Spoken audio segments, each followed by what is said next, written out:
Now they lost it on the 40 acres on campus grounds.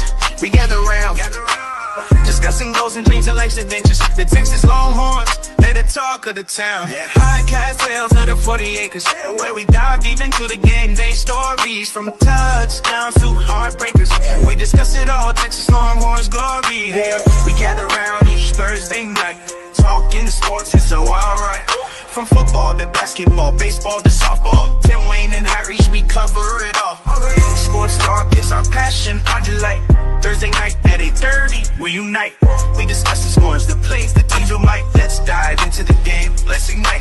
12 conference champions.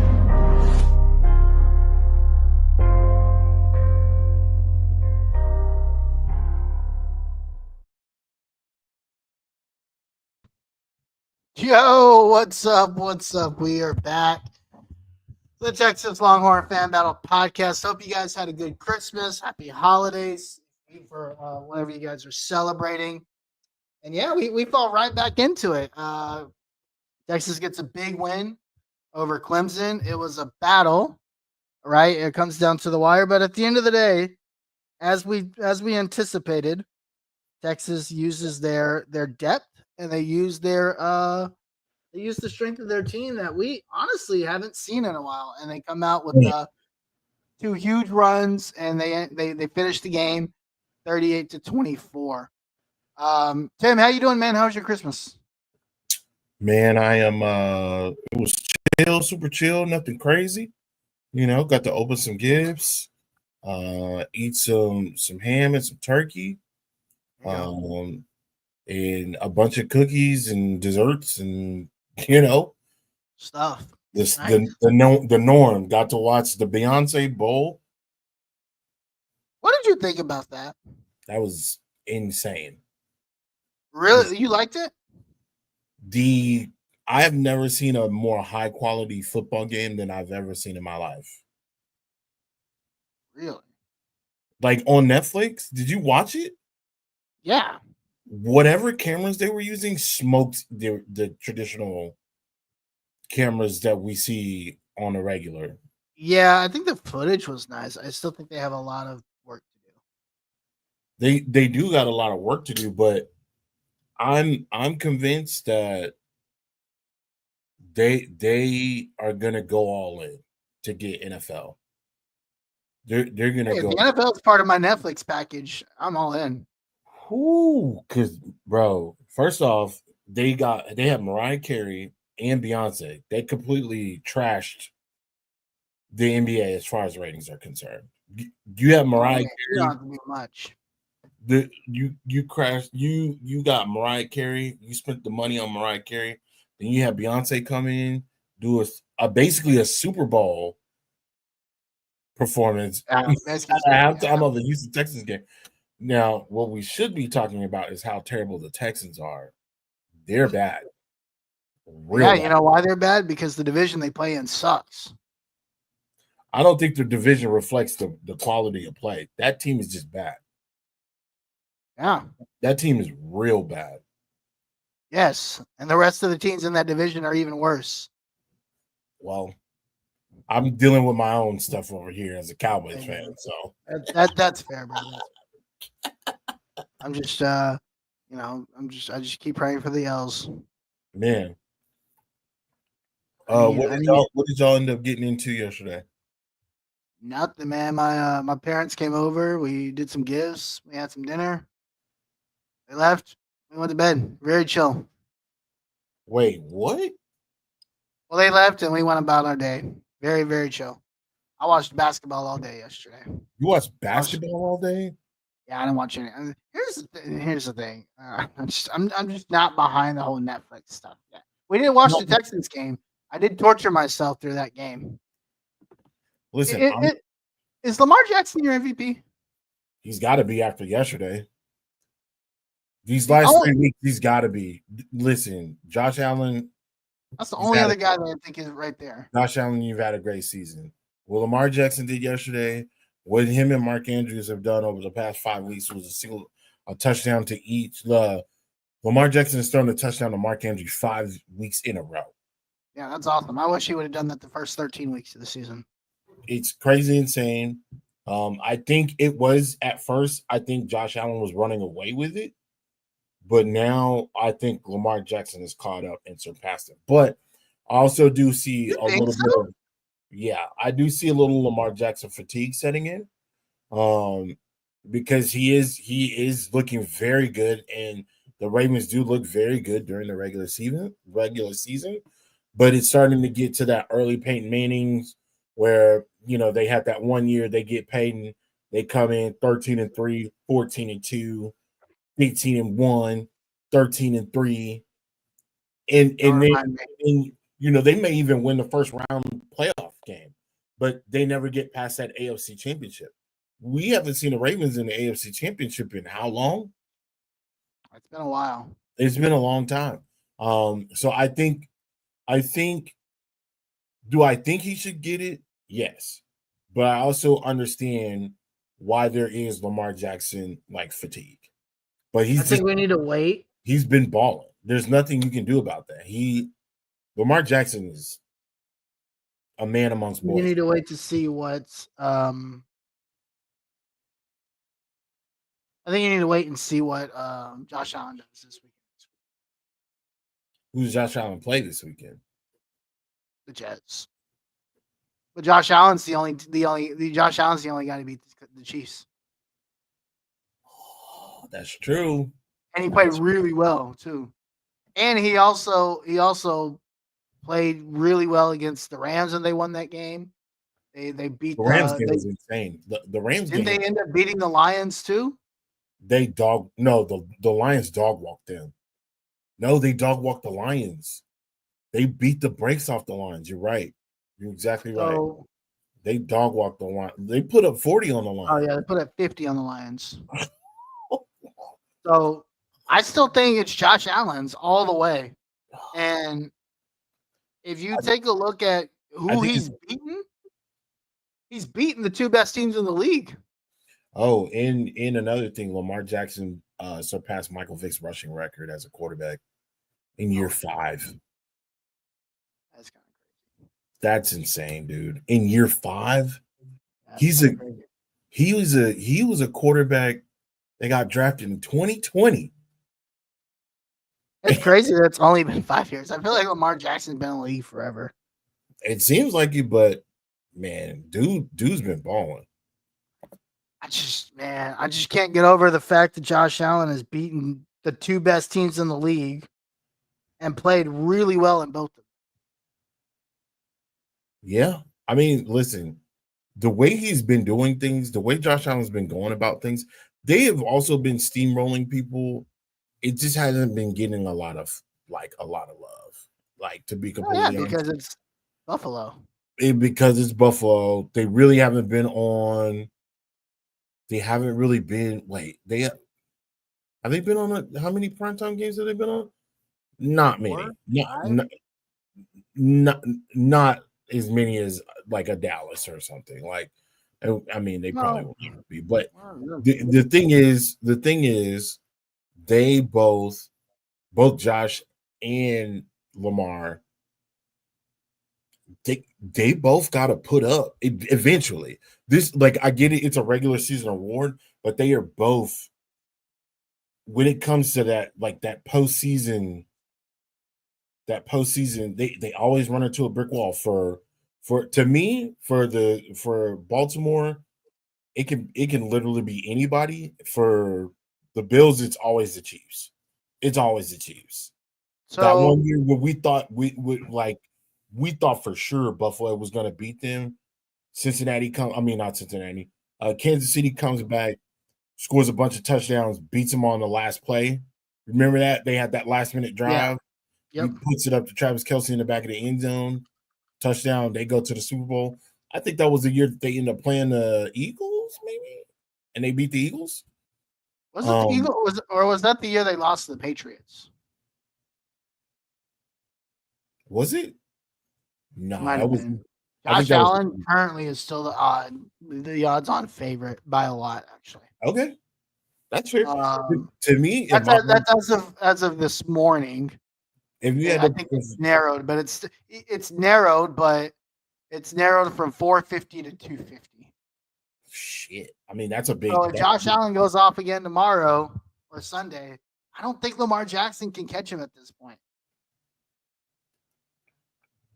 Ain't no telling, man. If they put it, look, there's 2 more games in the season. One. Is it? Yeah. Well, the Ravens play their last game next week. Okay. Yeah. I don't think they can move anywhere standings wise. I think they're stuck at 3. You're 10 and something. Yeah, they're stuck at 3 because they're 2 games behind they're 2 games behind Buffalo. So they can't even progress. Yeah, we might not see them. We might not see them play their starters next week. That could be just a business trip going. I think if Buffalo wins this week, they lock the 2 seed. Yeah, and they're gonna be looking for blood. It's a rivalry game. Yeah, Buffalo versus New York. I mean, 2 in-state rivalry. So, yeah, Buffalo loses 12-4. They would have to lose out, and then Baltimore has to win next week.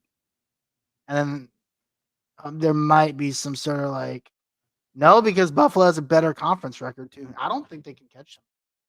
Yeah, I don't think so either. I think it's clear. It's a clear favorite. It's pretty clear that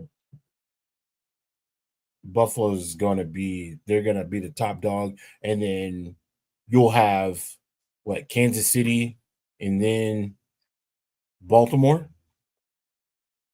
Kansas City's 13-1 or 15-1. Right. And then it's Buffalo, then Baltimore, then Kansas. So KC, Buffalo, then Baltimore, right? Yeah, KC, Buffalo, Baltimore, Pittsburgh. Because Pittsburgh lost. Then you have the Texans, then the Chargers, and then right now the Broncos. But if the Broncos lose out, the Broncos are balling. If they even if the Broncos, basically if the Chargers or the Broncos lose out and the Colts win out, then those will flip. But I don't see that. Nor do I want to see that. I never thought I'd say this, but Bo Nix, It looks Bo good, Nix, man. Bo Nix could be. Now, a lot of people are going to give it to Daniels in Washington. Completely understand that, but Bo Nix has been balling out of control. He really has, man. And he'll probably win the AFC Rookie of the Year, right? So I think Jaden Daniels is runaway with NFC. Like it's not even close. Yeah, Jaden Daniels looks really impressive. Both Jaden and Bo have looked very important. Yeah. I mean, very good. They look very impressive. And man, I just never thought I would say that Bo Nix is a beast, bro. He's making Brock Purdy look like Well, that's what 900 starts in college does for you. true. Bo Nix You been know in what's college. going to look really good in the NFL? Dylan Gabriel. Because he played in college for like 900 years. Dylan Gabriel is probably going to look really good in college. I mean, If he goes to the right now, if he goes to the right system. do you think Michael Penix will look good next week or this week coming up? Did you see Michael Penix last week? Yes, I He did. looked very good. That offense looked transformed. Yeah, and I think there was some key drops though in that Falcons game. Yeah, but that's not on him though. It's not on him. It's not on him. But they could make some noise in the future. Yeah, and Bijan, shout out to Bijan Robinson, 1,000-yard rusher. Yes, sir. Thank you, Bijan. Thank you, Atlanta Falcons, for finally getting the ball. Yeah, Bijan is right at 1,100 yards now. So shout out to him. Man, what a year for the Longhorns, man. Outside of those injuries, some of these Longhorns have been putting in some real major work. Jordan Whittington, I think, has solidified his spot. We'll talk about Trey here in a second. Yep. Trevondre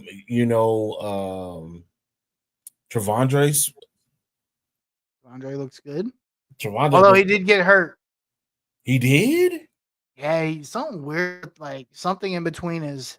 I think it maybe it was like an eye injury or something weird. Like, listen, Trevondre has that's a big dude, and he can scoot. He almost scooped and scored a couple weeks back. That was dope. That was crazy. Too bad. And him and Jeffrey Simmons, man. God, it sucks that we have to play that for the next 10 years. Twice a year. You got your boy AD up there in Colts land. No, man, don't even talk about AD, bro. AD is getting so much flack from Colts Nation. It's not his fault that they don't put the ball in his hands. That's what I've been trying to tell him. It's not. Dude, for a good month of the season, this particular season, 80 was up there as like one of the top targets to get in like fantasy, daily fantasy, every. Yeah, because he's always open. He was catching balls, and he was like the space between the person and defender and him was like this. Insane. Yeah. And too bad his quarterback can't throw the ball to him. I mean, the quarterback injury doesn't help because remember, he did get hurt earlier in the season. And they were kind of developing a little bit of a relationship. He's shown flashes. He's played like 6 games in a row, which is consistent from that perspective. His mechanics are just not consistent. He's not a traditional He's not a traditional throwing quarterback. He doesn't have to be. If you go and look at Josh Allen also, he does have a great throwing motion, but at times, because Josh Allen is so damn big, he doesn't need to step back and follow through with his throws. He's got enough power in his body to be able to throw like he does. But when you talk about like the easy throws and the underneath throws and the throws like the touch passes, you have to be your feet have to be underneath your hips, right? You have to be standing still. You have to be like, near perfect in order for that ball so it doesn't float all the time because you do have so much power. Yeah. And listen, I don't know if Anthony Richardson's the guy. Like I've told you before, I wasn't a fan of the pick.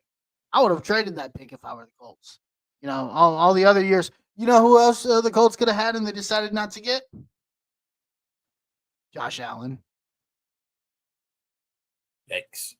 Anywho, If the Colts knew how to draft, they could have had Josh Allen.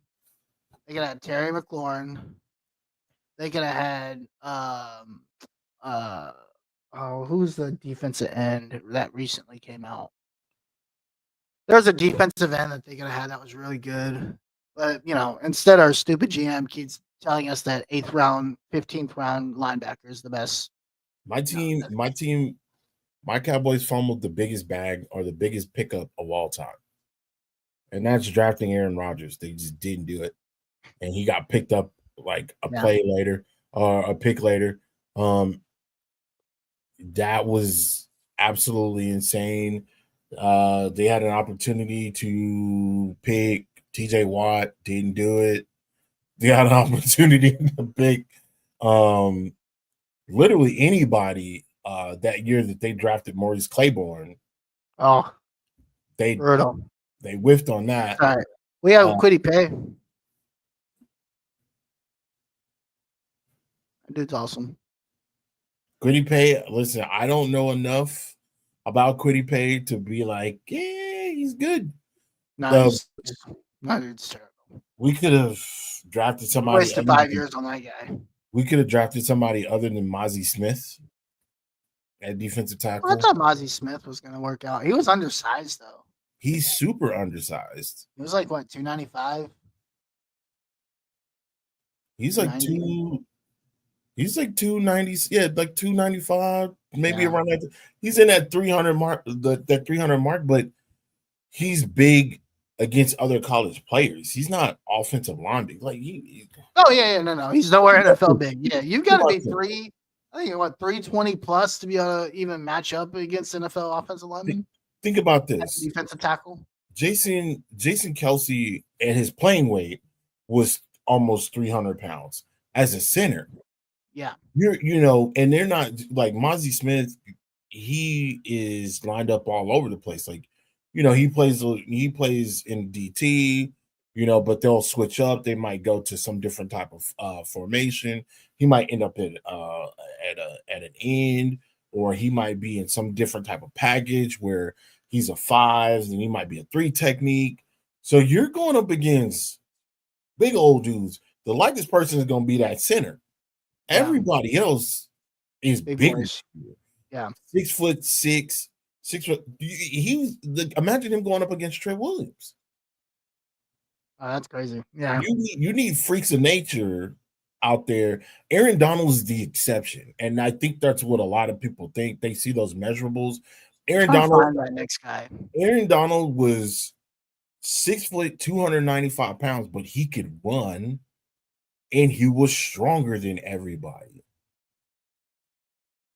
That's the exception. So, anyway, let's not further contemplate how much our teams suck. Right. The NFL. Let's talk about a great team. Let's talk about the team that we're here to talk about. But before we do that, let's play some bells. Yeah. FanBattlesports.com, where you can get the latest and greatest from the AFC South, including the Colts, Texans, Jaguars, and the Titans. FanBattlesports.com. Interested in starting our show? Hit us up. Let us know and contact us, and we'll help you guys set yourself up with a great show. FanBattlesports.com. Hit us up on Twitter. Twitter's been very active this week with Oklahoma picking up all the the greatest Division II players in the transfer portal. We've been giving them a very good time about that. They're still wondering why they're not one of the top 5 teams in transfer portal rankings, and the A&M fans are already putting out 2026 rankings and seeing how they're number 1 in 2026 rankings. So, FanBattlesports.com. Go enjoy how stupid the rest of the fan bases are around us, and this is what poverty does to you. Follow us on Twitter at LHFanBattle. Of course, sucks, bro. Follow us here on the Longhorn Fan Battle YouTube channel. Yep. I will put the link. I'll actually start putting the link in the comments section. That way, if you guys are watching elsewhere, you guys can get that. Like, follow, and subscribe. Obviously, we are live every Thursday night. and we will make adjustments as the Texas schedule makes adjustments. Um, so follow us on YouTube. We're at 58. I think we got another one, so we're at 58 subscribers. Yes, Listen, sir. slow and steady wins the race. We will get there. So follow us on YouTube at Longhorn Fan. And of course, finally, on TikTok. We just hit 250 followers on TikTok. Yes. We've been So thank you guys for all the support. we've been getting up there. I think we've garnered over 200, maybe 300 likes within the last week or so. The views have gone up. We appreciate you guys. At one point in time, everything that we were putting out as far as like news information was going really crazy. Again, we do appreciate you guys. The engagement is solid. It has been great. So I appreciate you guys getting out there, talking ball with us. There's been a guy that posted. Well, I made a Christmas post yesterday, and he said give him Arizona State. And so I replied, I was like, hey man, sure thing. Like if that's what you want to go with, if that's what you feel is what's gonna happen, cool. I'm about to tell you why that's not a very smart decision. But hey, follow us on YouTube, Longhorn Fan Battle, or sorry, TikTok, Longhorn Fan Battle there as well. All righty, Tim. Let's talk about last week first, real quick. We'll kind of break it down. Saturday, the Longhorns get the win at home in the first ever home playoff game at DKR. First off, before we get into the game, shout out to everybody that went out to the game. Sark said the atmosphere was amazing. Yep. This is what it's all about, right? And I think there's going to be tweaks to this playoff rotation. I imagine when we get to 14 teams, which won't be next year, it'll be the year after that. 26. Sneaky suspicion. We're going to have 2 rounds of home playoff games. I would not be shocked at that. I still, even with the 14 team, going into eventually a 16 team, right? It's going 12 to 14. I think that's all. 12, 14. For some reason, I still don't believe that there should be any 3-loss teams in this thing.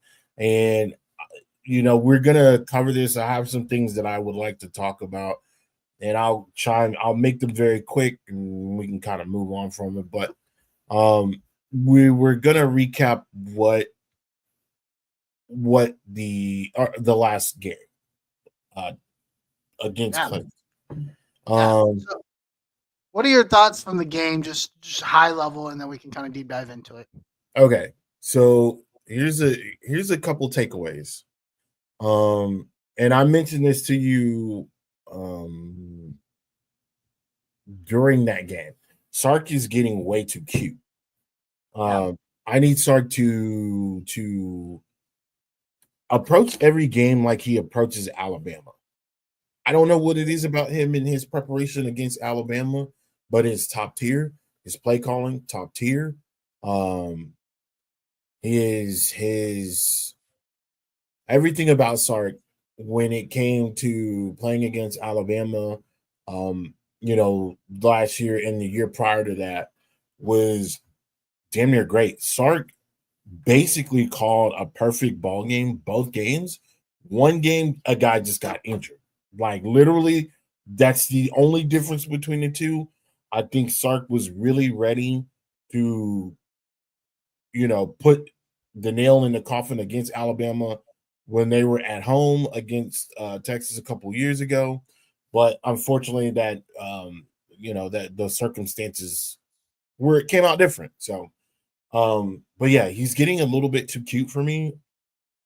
I need him to just take care of business, continue to lean, continue to pound on the rock the way that he did. Clearly, Clemson was not ready to. They were not ready to continue to hit people on a. Seems like a play in and play out. They just, when it came to running the ball, they just weren't in it. And you see what happens when they continue to run. They continue to run the ball, and Texas continued to rip off chunks of running, and it was a beautiful thing. And then he started to get cute with the play calling, which allowed these concept plays to come about to try to throw the defense off, Clemson's defense off. Don't do that, bro. Not in this situation. You want to get your plays off? Do that in your non-conference, Chattanooga, Tennessee, Citadel. Do it that way. Give future defenses something to look at and be like, oh, they could pull this off. We need to make sure that we're ready for this if we get this look. Other than that, they played a great ball game. Malik Muhammad, they should have made a change earlier. Regardless, Manny? Yeah.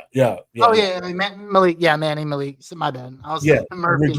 Regardless of what happened, they should have known he was getting cooked all night. It doesn't happen often, but they weren't trying to. I didn't see any urgency to try to address it, to try to get somebody faster on him. And it's not that Malik Muhammad is a bad player. He's a fantastic player. That was just a bad matchup. Like, that guy was Clemson's wide receiver. And again, I talked about this ad nauseum. Really TJ Moore and Cade Klubnik were going to throw the ball. They were going to throw the ball deep. And that's exactly what they did. And you know that was coming. Yep. And you didn't. It's almost like they didn't prepare for it. Now, to be fair, the only leeway that I'm giving these guys is that this is probably the second best team that they played all year long. Outside of Georgia, if you put Cade Klubnik on Georgia, they might win a national. I think they win a national championship. Going to be just if you put that Cade Klubnik versus Georgia, that's the best Cade Klubnik I've seen all season. That Cade Klubnik, if you put the seasoned Cade Klubnik on that team, I think Georgia wins the national championship because he was dropping dimes. He looks good. Outside of that offensive line looking kind of shaky, they pretty much gave us the hardest game of the year. They put up over 300 yards of offense, which is a first. And to me, and I don't know about you, outside of all of the other games that happened, Clemson looked like they could have taken care of any other of those opponents if they would have gotten seeded anywhere else. Am I wrong? Outside of maybe Ohio State. I think so, right? Because if you put Clemson up against Penn State, Clemson takes care of Penn State. I think if you put Clemson up against Notre Dame, I think Clemson beats Notre Dame. The only team that I don't see them losing to is Ohio State. I'm just saying from a talent standpoint. I think what they did on Saturday, if they were to put up the exact same numbers against any of those other teams, they would have beaten those other teams outside of Clemson team specific. Yeah, outside of Texas and Ohio State. And that's my thoughts on it. It's really nothing to go in depth on. It's very at this point, and correct me if I'm wrong, it's Planet Drive what you need to do now. Yeah. I think there's a couple things. I don't want to give Manny Muhammad a rough time because I do think it was a bad matchup. It was bad. It was real bad. And I don't think it's a bad matchup because Manny was it's not very good. I think it's a bad matchup because of his size. And I think Clemson took advantage of his lack of size. The other thing I noticed that is a little bit concerning, just a tiny bit, and I think he'll work on it because he knows it now. He cannot defend the comeback route. He always seems to over pursue that comeback route. That's how they started toasting it. Was they were using that comeback route to set him up, and early in the game, he was getting on third downs, and they were attacking him pretty consistently because you know what? Here's your other option. You're gonna attack Johnny Barron. Yeah, that didn't work out. They tried that all game. As a matter of fact, on one of those fourth down plays, they tried it at the end of the game and it didn't work out.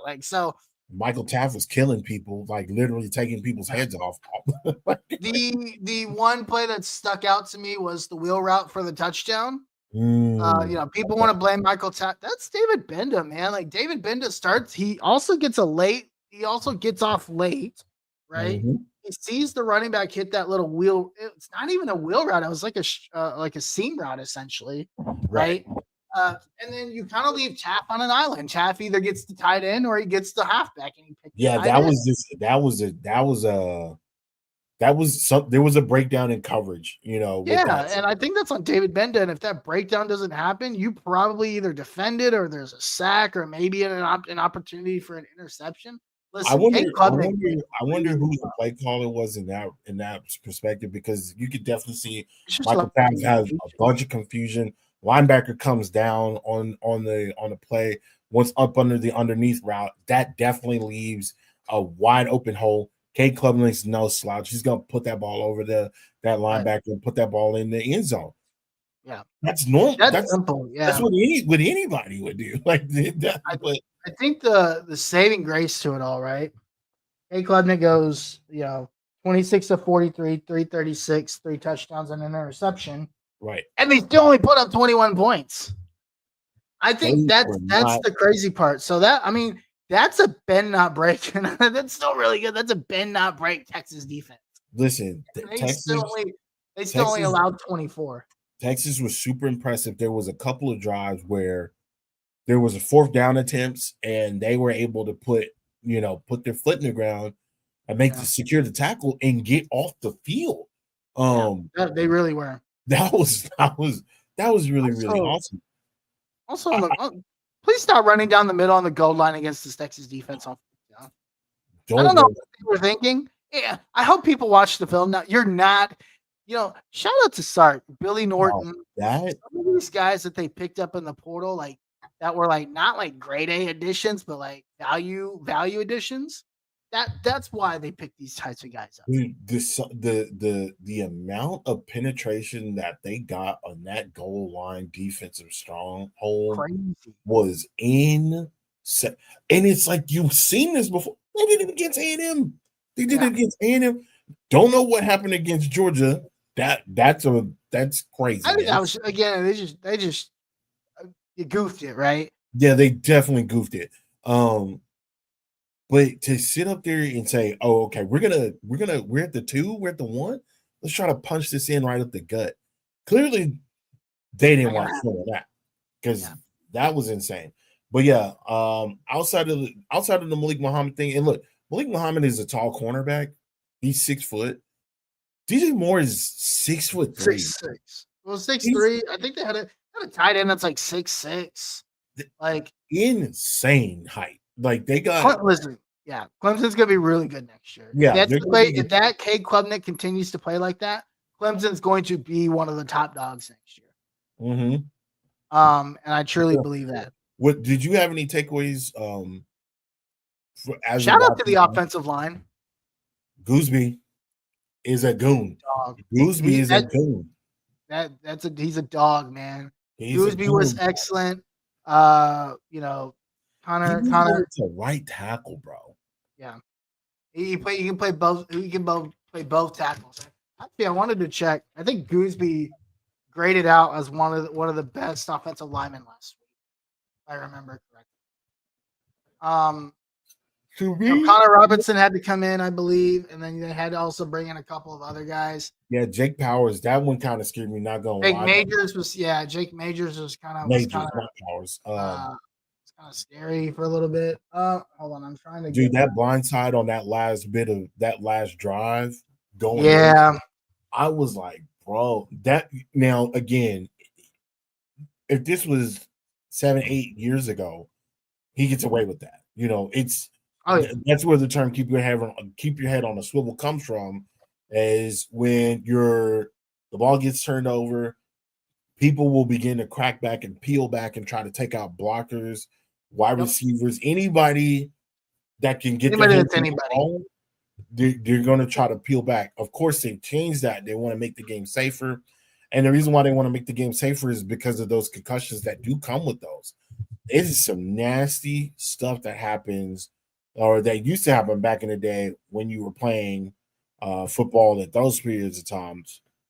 You didn't want to be a part of that because you were going to get your head wrong. So you definitely needed to make sure that you kept your head on a swivel to prevent that from happening. Yeah. Let me ask you this: what are some things that you want Sark to change as far as an offensive game plan? We know about defense. That one offensive player got off. They should have like tried to do something, but they didn't, and that's fine. And that was really it. So from the offensive perspective, what do you think could have been better outside of Sark getting cute and trying to make these long, drawn out, developed plays and getting our quarterback popped? You really want to know? Yeah, go for it. I'm done with the Arch package. Okay. Because there's no variety to it, dog. There's no variety to it. There's no I think I actually think so. Like one of them looked like he tried to make some variety, right? I think Right. Arch looked like he was about to go back and throw a deep ball, but I think Clemson was maybe ready for it. Right. Now, is there something that we haven't seen? I think there is, and I think he might be saving it for an Oregon. I think so too. But Yeah. until I see something new, I think there's going to be an Arch Manning deep ball package in that game. I like what you're saying. I like that you mentioned that because we kind of knew what was going to happen when Arch got in the game. Yeah. Either it's going to be a power. He kind. Defenses have seen that at this point, right? They've seen it. Don't want to make the comparison, right? But he's kind of Tom Herman in it, pulling a Tom Herman, putting just doing Ellinger before Ellinger took over and giving him Ellinger packages where his QB power to the left, QB power to the right, QB power at the middle. There was no. I would have loved to seen, based on what you said, I would have liked to see a situation where I'll give it to you. You can go, let's say you got trips right. You're in a shotgun. You got gunner. No, let's say you got a bunch. Let's say you're getting a bunch set. You got a tight end. You got two out to your left. You got your running back to your right, and you hit you go. You're in a bunch, you're in a gun, you RPO or not RPO, you fake a handoff to whatever running back to then put it over to Gunner and let Gunner like either get back there, kind of slow it up, let Gunner kind of get some space back there and hit him with an RPO type situation. I think that runs and you have to do that within a 20-yard, maybe 30-yard, 30 yards from the goal line. But I think a package like that where you give Arch some options to either run or pass it, and I think that would work out best. I think the other thing that I was really impressed with was I thought Quinn was great. He was getting outside of that one pick, but that wasn't his fault, though. But that wasn't his fault. That wasn't his fault. DeAndre Moore needs to catch the ball. That's too many drops on DeAndre Moore, and some of them turned into picks. He did that a couple times in the Georgia game. He's done it throughout the season. He's got to start catching the ball, man. Because listen, I thought Quinn was money on Saturday. Quinn was money, and Golden was money on Saturday too. Outside of the drops, the one thing that he does, and he kind of reminds me of like a video game wide receiver that has all these crazy stats, but his catching is just a little off. You're like, dog, you're catching is 70, bro. What are we doing? But he's got this. And it's like good enough to like drop that one pass. Drop that one. Dog, there was one throw that Quinn made that I was like, could have been a better ball, but Golden should have still caught it. That's that fourth down, right? It could have. Listen, it was slightly thrown behind him, and the first thing that you think about when you see that was that throw that he makes in practice, and he throws a little drag route slightly behind the receiver. It was kind of the same thing, and it's like, well, you practice, you play the way you practice, right? But when you put two hands on the ball and nobody's in front of you or nobody's like in your way, you gotta catch that ball, especially a guy that wants to go to the NFL. Right. Because you will have not every pass is going to be on the money. But I thought Quinn was on the money. I thought Quinn, the Quinn offensive looked line good. was great. I've been very I've been very crucial and very demanding of Quinn. And the only reason why I've been that way is because what I've seen. Yeah. And he will go out there, he'll give you a dud. He'll even give you some glimpses, and those glimpses are just pure magical. You know what I'm saying? Yeah. It's pure magic. So to see Quinn have a good game, and you mentioned this last week, hopefully, as the weeks continue to go on, he gets more healthy, because I still don't believe that's the best of Quinn as I don't believe that that's the best game we've seen Quinn play this year. I still think that Quinn's best game is in front of us and not behind us. And I'm only going based off of experience. Like, the games that he played against Alabama were stellar. I don't understand. Like, we gotta figure out a way. Maybe slap Alabama stickers on their back. I don't know, but something's got to happen, because when it's Quinn and when it's Coach Sark versus Alabama, it's like they turn it up another notch. And if you can just keep that level, or that expectation, the normal, you can walk out of here with multiple championships from Coach Sark and players alike. So again, kudos to them. They were able to close the game out. Way to close the game out as well. I thought the running game was fantastic. I think Jaden Blue finally looks healthy. It's the healthiest I've seen him all season, so that could be big going forward. Right. Jarrett Gibson looks good. Trey Wire looked good. Jarrett Trey Gibson looks great. I like the little Jarrett Gibson fullback guys. Jarrett Gibson is a big boy. Yeah. That's a big dude. Sense. So any final thoughts on that before we No, I mean I think we've covered it all. I thought the offensive line play was great, and we're gonna continue to need that. I think from what we know, Cam Williams, it looked like Jake Majors. I think Sark said Jake Majors was good to come back. They just kind of decided to leave him out. Right. And I think DJ Campbell or Cam Williams, it looks like the injury isn't as serious as they initially thought it would be, which is nice. Man. Cam, I don't know if they actually said what it was yet, but it looks like I wouldn't be surprised if we find out next week, with an injury report, especially if it doesn't get any better or if it doesn't progress from now till that game. I think we will definitely see something on the injury report. Something will definitely come out. Yeah, I think they say they feel comfortable with where he's at. Okay. That's so. Right. We'll see how it goes. You had 10 days, so I think that's good. And yeah, I mean, I thought Texas played really well. I think that level of Texas, they can put it all together is national title worthy. Like, that Texas team can win the national title. Right. Love to see it. So great win. That was a very momentum boosting win for sure. Right. All righty, Tim. Let's move on and let's take a look at the quarters. Texas will head back to Atlanta, back in good old faithful, right? Georgia. You might as well set up a campus in that stadium.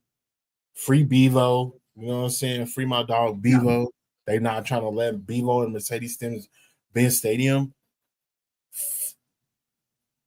Them for that. Yeah. So no, Bevo's not allowed, but the Longhorns will be there. Yeah. Facing off against Cam Scattaboo and the Arizona State Sun Devils. I hope they take Bevo and he's on the outside of that stadium. I hope so. And obviously Arizona State's had a great season. I think they were picked to finish last. Yeah. In the Big 12. Yep. They obviously, they get their quarterback and then they get their wide receiver. They start boat racing. And obviously you have probably the second best running back in the country in Bo Scattaboo. Yep. But how do you look at this game just on face value? Uh, this is to me, this is a game where you strap up. This is gonna be. I know I've made some very, very low predictions. Kind of gonna stay on the trend whenever we do decide to put our predictions out there. In my opinion, if you're a defensive lineman, your linebackers, just bring an extra pair of cleats because they're gonna try to run the rock and they're gonna try to run and run and run. And we know what comes behind that running. If they're successful, they're gonna try to put it over the top. Don't be surprised if they try to go on Malik Muhammad again. Okay. Just because one guy had a decent game, they're going to say, oh, that's the chink in the armor. Let's go and pick on him. But I think if they do that, it's a huge mistake. Again, we know why it's a huge mistake.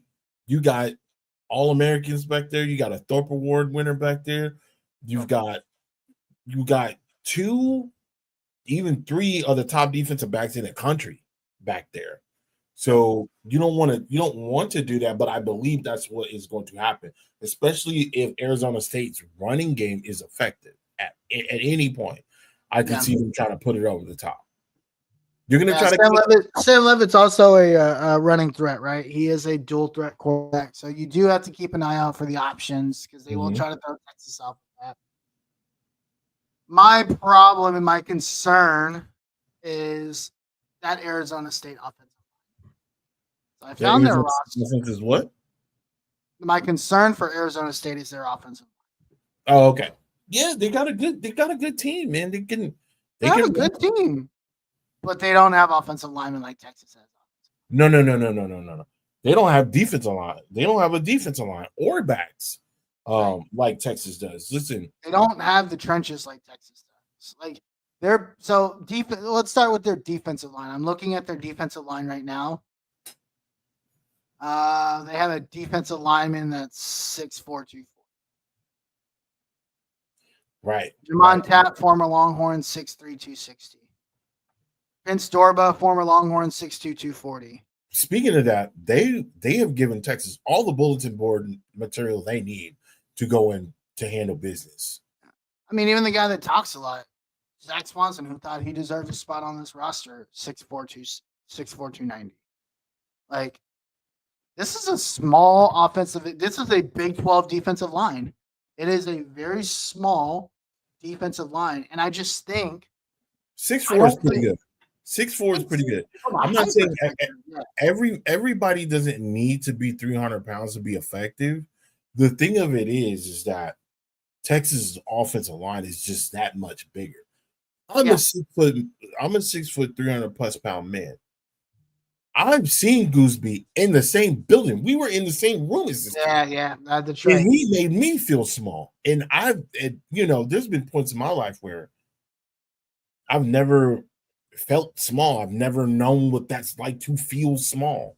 And in that moment, meeting that kid, which was probably 18, maybe 19 years old, that guy made me feel like a little boy. You know what I'm saying? Texas' offensive linemen are big, but they're built. They're big. They're built. They're very athletic. They're very athletic, and they're built for the run. Right.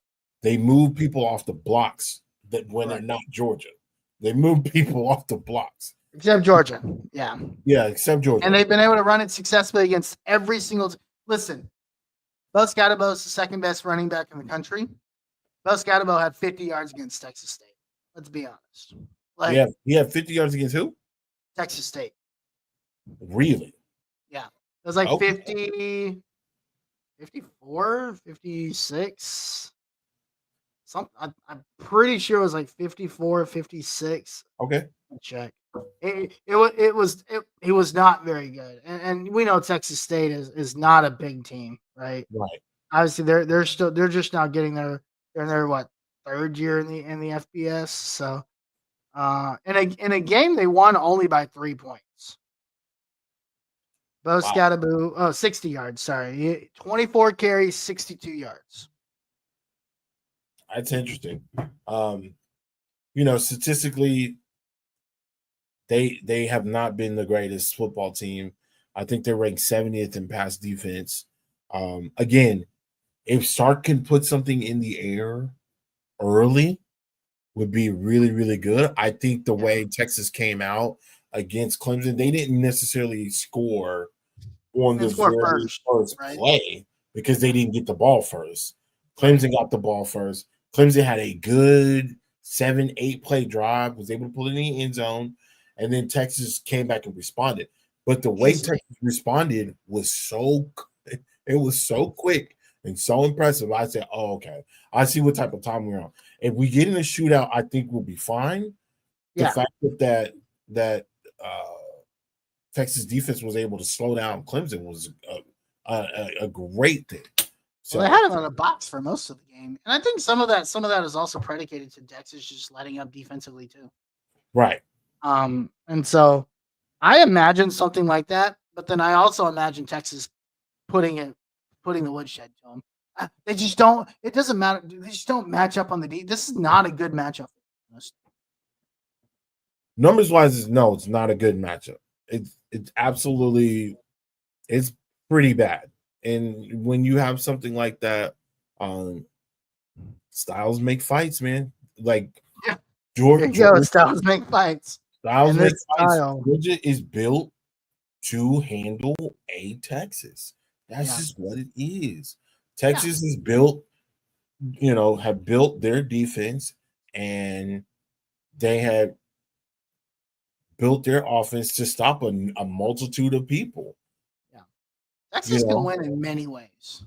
they can. And it's showing. That's the beautiful part about this college football playoff is it's showing they can put the ball in the air and they've done it. You've got the tape. You can go back and look at it. Again, Golden has had big plays. He stepped up major for this team. Me personally, I think Golden is the number one dog right now on this team. Yeah, and I think until you get a healthy Bond, I think that's going to continue to be the case. Right. So I'm really excited to see what they do this Saturday, or I'm sorry, next week. On Wednesday, I believe. I know. Yeah, Wednesday, New Day, 12 o'clock. 12 o'clock. That's going to be an interesting game. I can't wait to see it. Of course, do you want to cover it before? Do you want to cover it one more time, or Oh, you want to think go right into it? I'm gonna be honest with you, man. I think this game is so straightforward. I'm ready to give a prediction today. This Yeah. game is so straightforward to me. Do we want to give the predictions now? Do you want to go for it? Yeah, let's go for it. Let's do it. What do you have? Okay, so I have Texas beating Arizona State 30-14. I think Texas will again. We will see what exactly they did last week. I think Arizona State knows what's getting ready to come and what's getting ready to happen. I think Texas knows what's getting ready to come and happen. This game, guys, might be really freaking boring, especially in the second half. This game could get boring, especially if Texas pulls out a lead. If you really go back and think about what happened last week against Clemson, outside of those two like major plays in the second half, Texas was able to just kind of mow and continue to push and and they just kind of leaned on them a little bit, and then they might do something. They might do a little pass or they might get a little screen out there, maybe a slant or something like that. And then Texas will go back to leaning on them.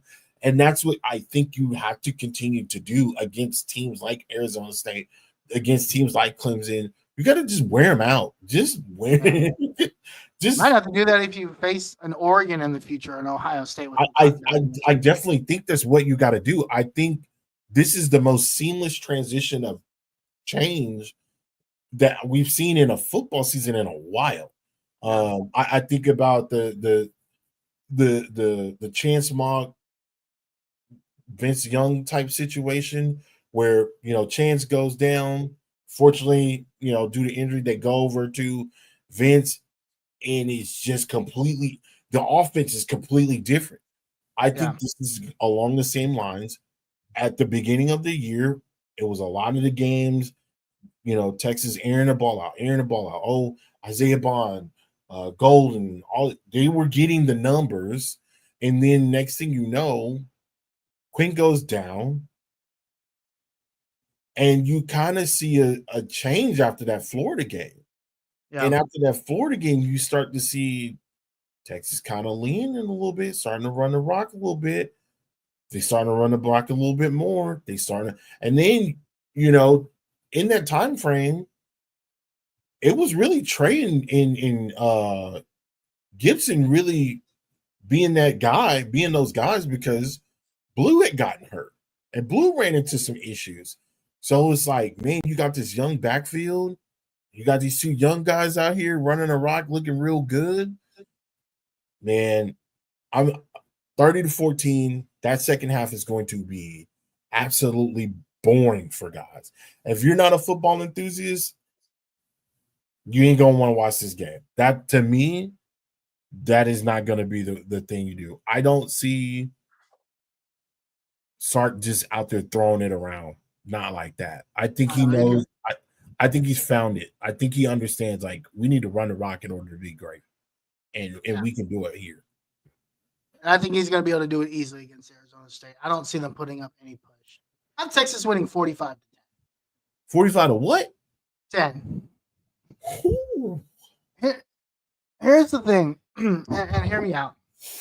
Man, talk to me, man. I'm trying to understand. It comes back down to the line of scrimmage to me. Okay. Like, they can't match this Texas offensive or defensive.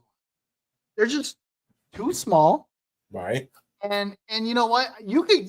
I think because Arizona State's wide receivers not best wide receivers not. They are tall though. Huh? They are tall. They do have tall wide receivers. They have one tall wide receiver, and they have a really, really tall wide receiver, and he's out, Jordan Tyson. He hurt his shoulder. He's like 6'4" or something like that. Yeah, he's ridiculous. He's really good. He's really good. Yeah. But guess what? Jordan Tyson, I think, is like an 80%, 85% possibility of not. So you could stack the box against this team. Jordan Tyson 6'1". It's Troy Almiri and Malik McLean that are both 6'4". Okay, well, Troy Almiri played at Texas for 3 years, and he didn't do anything. Not worried about Troy. Not worried about it. He probably won't even see the field. Not even worried about him. As a matter of fact, and Jake Smith, we all know Jake Smith couldn't stay healthy like ever. So I'm not worried about him either. Yeah. As a matter of fact, Troy Almiri this year has had 3 receptions for 19 yards. Yeah, not worried about Troy Almiri one day. Right. But anyway, Arizona State's only opportunity to keep this game close is to be able to run the rock. They don't have their best wide receiver. You're gonna have to, and so you can really focus your front seven on the run game, whether it's quarterback or the running back, right? Yep. And you're gonna win the trenches. So I think it just makes it easy. I don't think Scatterbo gets over 75. Ooh, that's a real. Here's the thing: yards after contact, right? It's like, oh, Cam Scatterbo has like 18,000 yards after contact or whatever, right? He's a big boy. Yards after contact if the guys that you run into can't tackle. Guess what? This Texas team can tackle. Yeah. I just don't see which has been it's definitely been a thorn. Yeah. Been a thorn for Texas for quite some time. And I'm not talking. They haven't been able to tackle for like a little bit of time. I'm talking 10 years. They look like doo-doo. When it comes to tackling. I just don't see a way for Arizona State to really be in this game. Okay. Now, if Texas gets a lead early and they have to throw and Sam Levitt's forced to throw, he's going to throw a couple pick sixes. Yeah. I really do think this game is going to, and like you said, it's going to be a boring game because Texas is going to shove it down their throat because they're not going to be able to stop it. And they stop it a couple times on a couple drives, so be it. Yeah. We'll just throw it over the top. Go it over the top. Play action pass. Get somebody deep. Maybe hit a gunner. Some of those little weird, like bring the wide receiver across the screen and get in the ball in motion. We know how Sark loves to do that kind of stuff. Like, And it's no disrespect to Arizona State. I think Kenny Dillingham has done a fantastic job with that program. Yeah. And he's recruited some guys that I think will help him get to where he wants to go. And he's taking This advantage year, of the transfer portal in the right way. this year, it's just not a great matchup. Texas is a team that they want to do it for. Right. Yeah, so I have 45-10. Okay. That's fair. So, yeah, so that's kind of what I think. Let's take a look at these other games because some of these other games are very interesting to me. That's fine. And I really I'm going to save Notre Dame, Georgia for later. I think that's the last game I'm going to save. But give me your just high level thoughts, and we can go into it. We could not go into it. We can go as deep as you want. It doesn't matter to me. But let's start with the Friday game, which is Penn State, Boise State, which I think is probably the second most intriguing game in this slate. Of course, they play New Year's Eve, 6:30 p.m. ESPN. What are your initial thoughts on this? So my initial thoughts is that the key focus is going to be to stop Genty, right? That whole focus is going to be, this is what we want to do. We want to go in. We want to stop the best player on their team and make them have to basically do whatever they can to get points on the board that's not of Genty. Yeah. So I do think that Penn State has a really good defense. There are players on that team that are pretty dope. Can't lie about that. They got some really good players. They do. I personally believe that there is going to be an influx of what we see when you have a Power 4 school and a not so Power 4 school show up to a football game to play each other. This is gonna be. And listen, I'm all for upsets. I know Boise State has had the history of upsetting teams and things of that nature, juggernauts. You got to go deep in that bag and try to find that, brother, because you're going to be in for a dogfight. Penn State is bigger, faster. They got more resources. Yeah. It's just it doesn't look good. It does not look good. I think Abdul Carter is going to wreak havoc for Boise State. Ooh. I mean, Abdul Carter is going to he's going to make life, like he made life really difficult last week for Jennings. Right. He's going to do the same thing for the Boise State quarterback. And I think, opposite of what, Arizona State's going to try to do, I think Boise State might even let Genty just get his and say, okay, we're going to keep Genty in front of us. Try to throw the ball on us. Ooh, that's a great opportunity for them to do something if they can get the ball over the top. I personally it can make it very difficult because look, Boise State's quarterback is not bad. He's actually pretty good. No. He's not bad. And I'm not taking anything from him, but I think a lot of those things are gonna, if they're not able to get that run game going with Genty, I just don't see it, dog. Because nobody's gonna bite. If you're able to get a successful running game, that opens up play action. Period. And if you're not able to get that, and we already know what they're gonna do, kind of is like this is not a good fight. Not a good matchup. Not a good matchup for Boise State at all. Yeah. Maddox Madsen is going to have to try to win this game for them, and I don't think he can. Yeah. He's still young. He's only a sophomore. It's not a bad thing. He's still young. And Boise State, again, probably one of the best Power 5 schools, the most consistent Power 5 schools we've seen in our lifetime. Yeah. Is Boise State. And so I think they'll continue to get better, but I just don't see it. Do you have a score? Do you have Penn State in this game? I just have Penn State big, honestly. Do you have a score in your mind? I know you said big. I can see anything like 20. I can see Penn State like in high 30s, like 38-17, 38-20. I can see something around those lines, and only because I just believe that once Penn State is able to get the ball, it's pretty much over from there. Like, Yeah, I have Penn State like 24 to I just, 7. I do you feel that Boise State do? And again, listen, we understand what Boise State can do because we've seen them fighting up against Oregon. But I That's think the thing that I'm curious about is Penn State's run defense better than listen, Oregon's run defense is not very. I don't know if no, you know that or not. It is no, not, no, which is it's why not I'm good. hoping I would much rather face Oregon in that semifinal than Ohio State. Right. Let me ask you this. Do you think that Penn State could beat Oregon if they were going to match up against each other? And what Again? yes. Because Yeah, I think listen, so. I I mean, think they only lost that game by like what, 7? right, and they were able to move the ball effectively, Easily. easily. So man, it's all about the style of fights, man. These Matchups, man. this Matchups is matter. this is my only gripe about CFP. I know I'm finna go on a tangent, but I just want to say this. The I understand why things are the way they are. I understand why they have things mapped out the way they do. There's no way in hell you can convince me that this was the best matchup for the best teams in Oh, yeah, round one.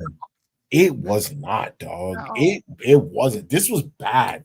I This was think a it would have been chalk if, and I think the only reason why it ended up this way is because how the games turned out. Listen, right, because Michigan beat Ohio State and because Georgia beat Texas in the SEC title game, right, this is how it ended. That's just how the cookie crumbled.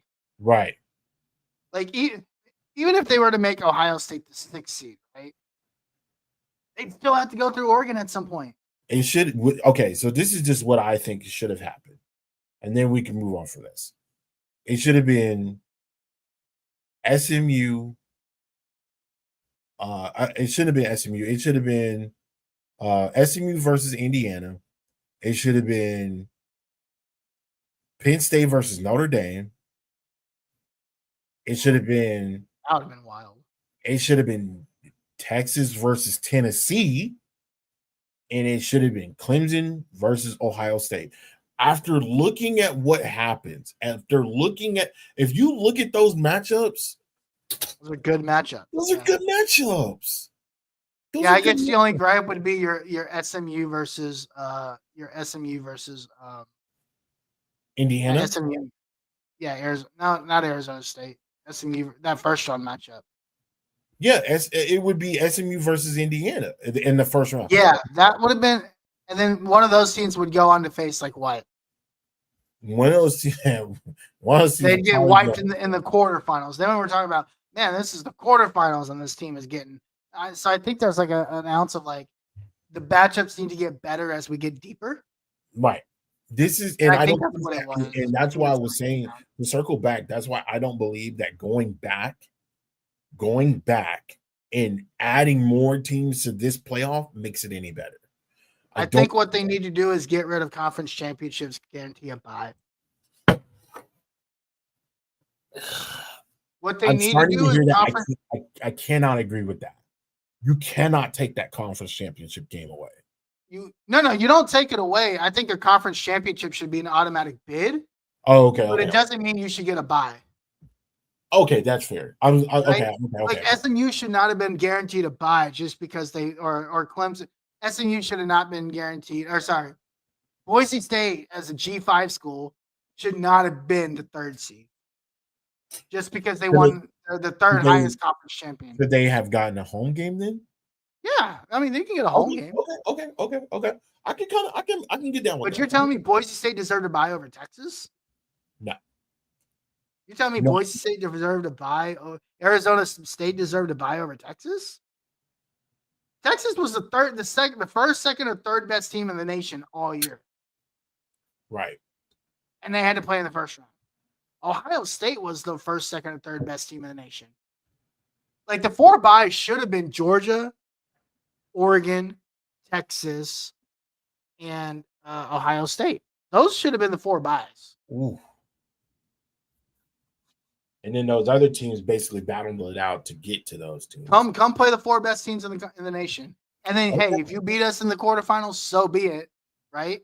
Right. But then, if we then you don't get Ohio State versus Oregon in the quarterfinal. You might get Ohio State versus Georgia. You might get Texas versus Oregon, or you might get whatever at that point, right? Then you see how the cookie crumbles. But yeah, I like the idea. I like that. I like what you're working with there. I think that's. Do you I think that's what you're gonna have to do. Like conference champions should be guaranteed. It's like college basketball, right?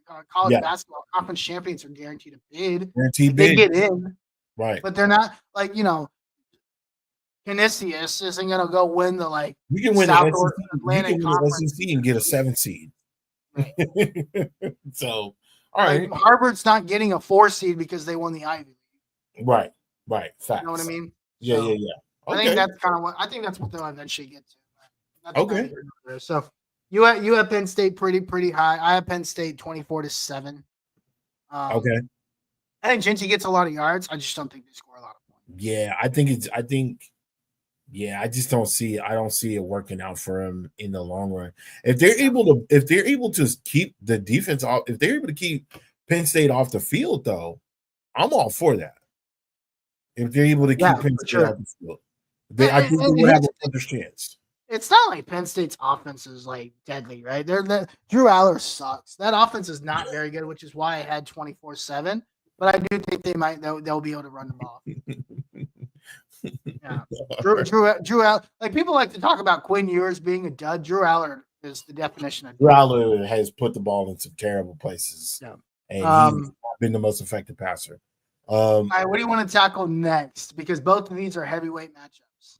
We can go either way, whichever way you want to go. Let's just go in order. We'll start with the Wednesday afternoon game: Ohio State, Oregon, the rematch. Ohio State, Oregon, I think Oregon still gets it. I think it's by 3-4 points. I got Ohio State losing to Oregon 35-38. I think Oregon isn't as great as they think they are, and I think Ohio State has built up a lot of ammunition to say we're the best team in the nation. Now, I do believe that Oregon will get the best of them because Oregon's got too many weapons, dog. Let's just be completely frank. They've got way too many weapons. Oh, so does Ohio State. Ohio State does, but they have been known to drop the ball in occasions. Yeah. Especially within this year. And I remember when I can't remember what team they were playing. Maybe Youngstown or something like that? They struggled. They absolutely struggled. Oregon State struggled against Idaho. Oregon struggled against Idaho. Oregon struggled against Idaho. Oregon struggled against Boise State. Man, but when you're talking about $20 million rosters, bro. And at the end of the day, Ohio State blew out everyone except for they had a 4-point game versus Nebraska. Man, a touchdown game versus Penn State. That was such a 1-point game versus Oregon. That Nebraska game was intense. And then they blew out everybody else. Yeah. And then obviously they lose the game, right? Right. I think with Ohio State is Ryan Howard was excellent versus Tennessee. Mm-hmm. I don't see Ryan Howard being excellent more than once. He's not that type of I'm not sold on him. I'm not sold on Howard. Never was. Let me be very clear. We know Howard very well. We know exactly what he's capable of doing. We know what he's doing. And it's just, man, I just can't trust him in big games like that. Again, last week was a big game. Tennessee wasn't ready for that. Tennessee was not ready for that. I think that just ended up being a bad matchup because Tennessee's secondary is not – I don't have that much – I don't know if it's speed or what. Jeremiah Smith tore him a new one. And you know what? Oregon might do this. Oregon might get torn up too because they can't defend the run. Right. So when you talk about styles make fights. There's not really a style that goes one way or the other here. On the Oregon side, they can't defend the run. They throw the ball. If you can tackle you in space, then you're not going to get. They're not going to beat you over the top very often, because they're gonna try to open you up by getting on that yak and trying to take that 5 yard slant for 50 yards. So it just comes down to fundamentals on that on Ohio State side. But I think this is another field goal game, and I think Oregon's kicker comes out and kicks a field goal to win this game. I think Oregon wins. Oregon wins 45-42. I'm thinking the same thing, dog. 3-point game, like high scoring game. They're gonna be fun. It's gonna be. It's gonna be Evan Stewart. It's gonna be Jeremiah Smith and Tez Johnson going back and forth. Yep. And it's gonna be pure entertainment. This is probably gonna be the most entertaining game of the week. Pretty much. All right. Let's talk about this last game because I think I'm gonna shock you with what I got for this. I don't think you are. I think it's a bad matchup for Georgia. I think they run into a buzzsaw. Not a buzzsaw. I just think that with the quarterback that they have, it's unfortunate they run into a situation where they can make a real serious run, and Notre Dame boat races him. Not because Georgia's a bad team. It's just that they had a serious injury with their starting quarterback. I think Carson Beck is. I think they're better with Gunnar Stockton. He does look better, but I think just big games alone, Carson Beck doesn't have that experience. He doesn't have the experience, the bright lights and stuff.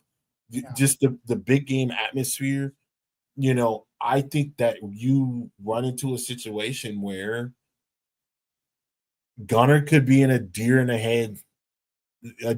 headlights type of situation.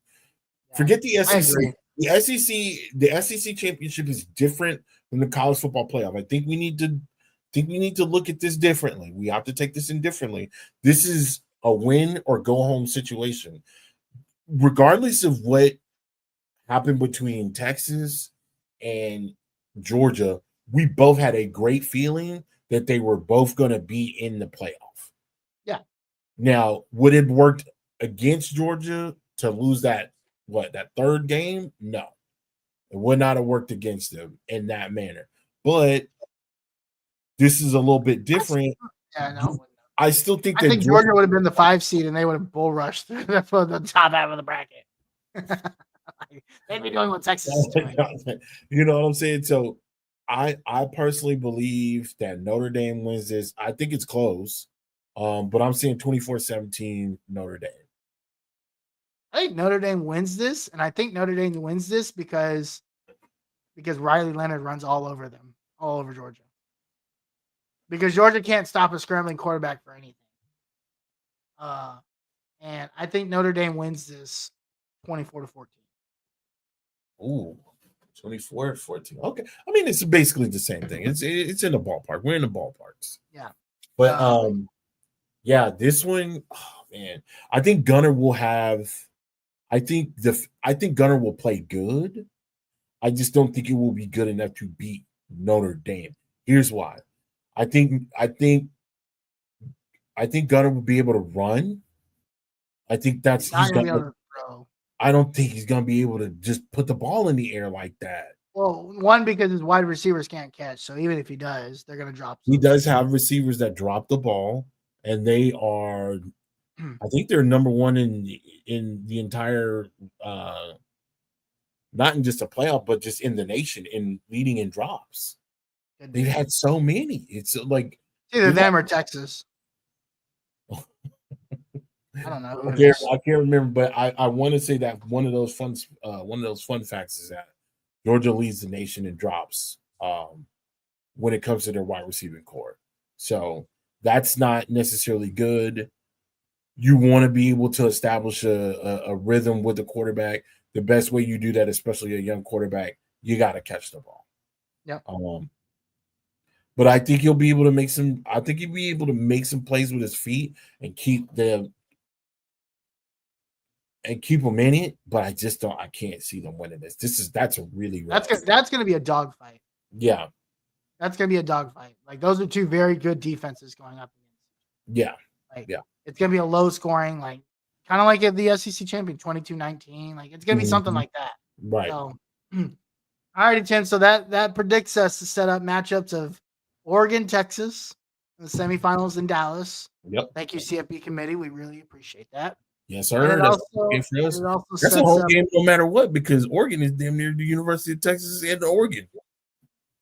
All of Texas keep going up there. Might as well be like a home game for Oregon. And then it sets up Notre Dame, Penn State in the semifinals at That's what they want. That's what they wanted. This is the matchups that they want. That right there, that's the matchups they want.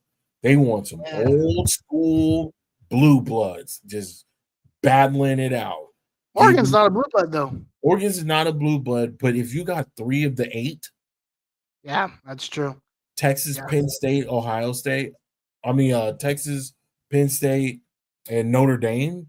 That's 3 of the big 8. That's 3 of the. I don't want to look ahead. But a Texas Notre Dame championship game would be. That would piss me off. Crazy. That would piss me off. I don't want that. That would be crazy. I don't want that. That would be crazy. But anyway, Tim, any final thoughts before we head out? No, man. I'm just ready to get to it. As we get information, if there's a need for us to jump on, we'll definitely keep you guys posted. Especially with the way things are going. There's been a lot of things that come down the pike. People are still transferring. There's a rumor that Jonte Cook is going to Florida. I don't think Florida's made that announcement yet. I don't know if that's legit yet, but that's what the rumors are. And shout out to him. He's going to have a hell of a quarterback if he can stay on the team to get out there and to throw it to him with Lagway. But other than that, no, I don't really have anything. Definitely looking forward to this weekend. Get those bowl games out the way so that we can get to these big dogs coming up here in the next week. By the way, breaking news: Seattle beat Chicago 6-3. Oh, what a!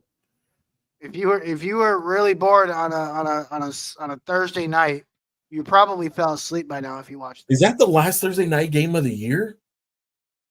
What a terrible! Is there one more? Oh, dude, I hope maybe. I don't know. Oh, that might actually be the last one. Oh, that is a terrible way to go out, dog. That might actually be the last one. The game should have been flexed. First off, the game should have been flexed. They should have found a way. All the games are on Sunday next week. That was the last one. Oofta. That's terrible. Anyway, well, hey, we that's it from us. Where can the people find you, Tim Wayne? You can find me at Tim Wayne on Twitter and on Instagram. Let's talk football. Let's talk college football. Let's talk playoffs. We can talk it all. I'm down for talking football for sure. So yeah, just hit me up, man. Let's talk. You can find me at the Uncle Gandhi. You can find us both at LH Fan Battle. Follow us on Twitter. Don't forget to like, subscribe, comment, subscribe here on the YouTube channels. Get us to 100 subscribers before the end of the season. And that's it from us. We'll see you guys next Thursday after hopefully Texas gets to the college football semifinals. But between now and then, my name is Harish. That's my guy, Tim Wayne. We out of here. Peace. So Gabriel. Go home. Touchdown like the end zone. When the circle turn to my home, can't get me out of my zone. Go hard, go home.